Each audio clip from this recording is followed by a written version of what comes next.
اردو میں، کیونکہ مسلمانوں سے جوڑنا تو ٹھیک نہیں ہے، کیونکہ ایک زمانے تک تو اس میں سب کا کنٹریبیوشن رہا ہے.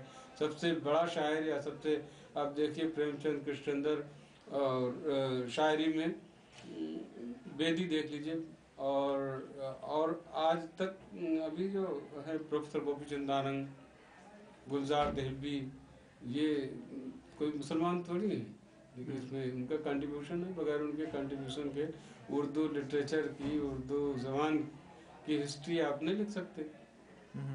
اور آگے اور دیکھیے تو رتن ناشر صاحب ہیں، اور پنڈت برج موہن دتریہ کیفی ہیں، اور آپ وہیں لکھنؤ میں ہی بہت سے ایسے شاعر ہیں، پنڈت دیا شنکر نسیم. ایک پوری لسٹ مل جائے گی، تقریباً 50% آپ کو ملیں گے. اور وہ نسل اب تو دھیرے دھیرے کم ہو رہی ہے، اب لوگ نہیں پڑھ رہے ہیں.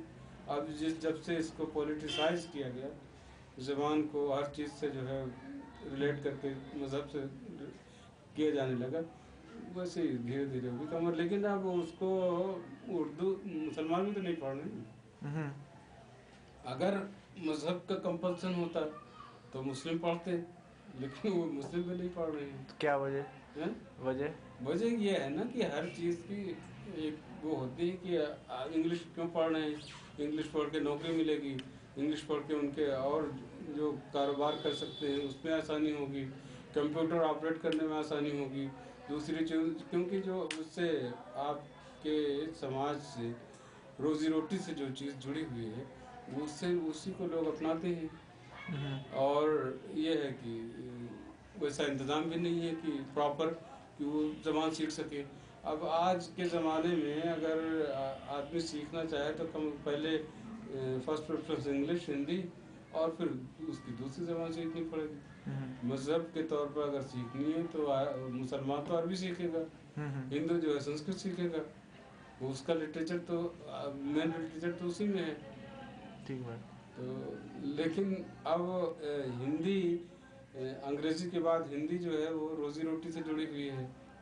ہندی بیلٹ میں اگر آپ ہندی نہیں جانتے تو کام کیسے کریں گے؟ تو اس لیے لوگ ہندی سیکھتے ہیں اور انگلش سیکھتے ہیں. اردو کی طرف ایک تو کم ہے لوگوں کا، اور سب کا ہی آج کل یہ ہو رہا ہے کہ اردو سیکھ کے ہم کریں کیا. لیکن اب مشاعرے دیکھیے، مشاعرے سب سے زیادہ وہ ہوتے ہیں کہ مشاعرہ آپ کیجئے تو پوری دلی جمع ہو جائے گی، اس میں سبھی آئیں گے اور سب کو اچھا لگتا ہے. اردو لٹریچر اگر آپ کو ہندی میں دے دیا جائے تو آپ کو بہت پسند کریں گے. تو یہاں جو ہندوستان کا مسئلہ ہے وہ اردو اسکرپٹ نہ جاننے کا مسئلہ ہے. زبان جانتے ہیں، پر صرف لکھنا اسکرپٹ کا مسئلہ ہے.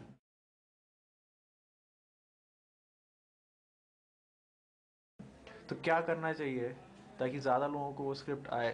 اگر تھرڈ لینگویج کے طور پہ اردو سیکھ لیں تو اردو سیکھنے کے بعد ہندی اچھی ہو جاتی ہے، کیونکہ ہندی میں پنکچویشنز اور اس کی اتنا زیادہ خیال نہیں کرتے، گرامر پہ.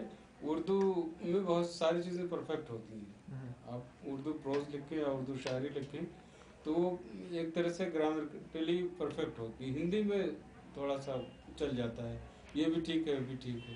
تو اگر ہندی والے اردو سیکھ لیں تو ان کی ہندی اور اچھی ہو سکتی ہے. اچھا. میڈیا کا اس میں بڑا دخل ہے. میڈیا نے بہت اردو کی خدمات کی ہیں. اچھا. وہ چاہے ڈرامے کے اعتبار سے ہو، فیچر فلم کے اعتبار سے ہو، چاہے مزاحیہ پروگرام کے اعتبار سے ہو، وہاں بھی اردو انہوں نے قائم رکھی ہے. یہ پریشانی ہے کہ اب ہر اسکول میں، ہر کالج میں اتنی پڑھائی ہے، بچوں کے جو بیگ ہیں بستے ہیں اتنے بھاری ہیں اور اتنا ہوم ورک ہے، ہم چاہتے ہوئے بھی بچوں کو اردو کے لیے وقت نہیں نکال سکتے اپنے گھر میں. ورنہ اردو تو ہمارے گھروں میں بھی ہو جاتی. ایک ٹیچر ہی رکھ لیتے ہیں، ایک ٹیوٹر رکھ لیتے ہیں کہ بھائی تو اردو ہی پڑھا اسے، قرآن شریف ہی پڑھا اسے، سپارہ ہی پڑھا اسے. لیکن ہمارے ساتھ یہ مجبوری ہو رہی ہے کہ بچوں کے اوپر کام اتنا ہے کہ صبح کو تیار کرتے کرتے جان نکل جاتی ہے، پھر وہ दोपहर को उनके खाने पीने का सिलसिला और होमवर्क का सिलसिला, ये 24 घंटे इसी में गुजरते हैं और रात तक वो पढ़ते रहते हैं। अब बताइए उर्दू किस वक्त पढ़ाएं। ये तो जब तक सामने नहीं हो, रोज़ाना हमारे रोटी रोज़ी जुड़ी हुई इससे होती, नौकरियाँ मिलती, तो आप क्या जो उर्दू जानने वाले नहीं वो भी पढ़ लेते। हाँ, मद्रासी भी ये सोचता है कि भाई दिल्ली में उर्दू पढ़ो 2 साल तक सर्विस मिल जाएगी, उसको भी आ जाती। अब वहाँ उर्दू पढ़ने वाले बेचारों को आप जानते हैं कि सबसे ज़्यादा कम तनख्वाहें अगर होंगी तो उर्दू वालों की होंगी, चाहे वो अखबार में हो, चाहे दफ्तरों में हो, चाहे कहीं भी हो। और आज कहाँ से कहाँ ये आपकी कंपनियाँ पहुँच गई कि लाखों रुपए और हज़ारों रुपए तनख्वाहों के दे रही हैं।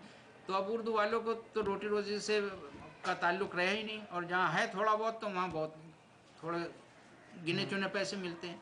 तो उर्दू तो असल में बस ये बोलचाल की वजह से कायम है, मैं बता दूं आपको, और कोई वजह नहीं है इसकी। उर्दू में जो है जो इस्लामी किताबें भी हैं और दीनी तालीम और दुनियावी तालीम दोनों जो है मदारिस में दी जा रही है आज।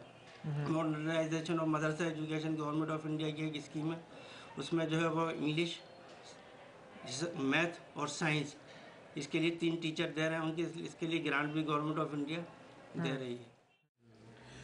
अब उर्दू स्क्रिप्ट का जहाँ तक सवाल है कि कुछ सूबों में हो सकता है कुछ, लेकिन ये ओवरऑल उर्दू स्क्रिप्ट भी लोग सीख रहे हैं। जैसे दिल्ली में उर्दू एकेडमी ने या दिल्ली गवर्नमेंट ने 10-11 सेंटर खोल रखे हैं जो उर्दू सर्टिफिकेट कोर्स करते हैं, और इसी तरह यूनिवर्सिटियों में उर्दू सर्टिफिकेट कोर्स शुरू हो गया है, और बहुत सारी यूनिवर्सिटियों में उर्दू की पढ़ाई का इंतज़ाम भी हो गया है, लेकिन अभी निचली सतह पर वो कम है।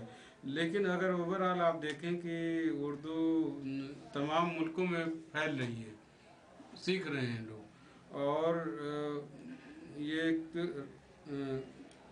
राब्ते की ज़बान जो है वो तो है ही है। सार्क कंट्रीज़ में और ये एशिया में अगर आप देखें तो हर मुल्क, बल्कि जो है दुबई में और उधर के कुवैत में, उस तरह के तमाम मुल्कों में भी उर्दू बोली, और उर्दू कहिए या हिंदी कहिए, हिंदुस्तानी हम उस पर बात नहीं करते, लेकिन एक ज़बान जो है वो फैल रही है। और स्क्रिप्ट यही ज़बान जो है वो एशिया की तमाम मुल्कों में, अगर इसे सार्क कंट्रीज़ में अपना लिया जाए कि हाँ इसी में जो है कम्युनिकेशन होगा, तो ये बहुत कामयाब ज़बान रहेगी। तो उसके लिए भी उर्दू जो है बहुत ही शायद सबके लिए काबिल कबूल हो, बांग्लादेश के लिए भी, पाकिस्तान के लिए भी, और हिंदुस्तान के लिए भी, और दूसरे मुल्कों के लिए भी। ये ज़बान जो है, इससे स्क्रिप्ट पे ना देखें, लेकिन ज़बान को तो सभी कबूल करेंगे, क्योंकि यही ज़बान जो है नेपाल में आप बात कर सकते हैं इसी लैंग्वेज से, बांग्लादेश में बात कर सकते हैं, पाकिस्तान में कर सकते हैं, श्रीलंका में भी कर सकते हैं। तो ये ज़बान जो है एक एशिया की ज़बान इसे कह सकते हैं, और वो सबके लिए काबिल कबूल होगी। ज़्यादा से ज़्यादा तरक्की और तरवीज के लिए जो है आवाम को खुद आगे आना होगा, शहर आना होगा, और अपने बच्चों को हमें जो है उर्दू के लिए जो दाखिल कराना होगा। और जिस स्कूल में हमारे बच्चे हम दाखिल कर रहे हैं, एडमिशन करा रहे हैं, उन स्कूल पर भी जोर देना होगा कि आप उर्दू एज ए सब्जेक्ट या एडिशनल सब्जेक्ट आप इस पर शामिल कर लीजिए, तो इससे जो है उर्दू सीखने का शौक़ जो है ज़्यादा बच्चों में बढ़ेगा। तो कुछ दिल्ली में जो है कि तकरीबन कितने स्कूलों में उर्दू सिखाई जाती है? उर्दू तो काफ़ी स्कूलों में, सरकारी स्कूलों में है, प्राइवेट स्कूलों में भी। अभी मेरी बच्ची लक्ष्मी नगर में एक स्कूल है 8वीं तक का,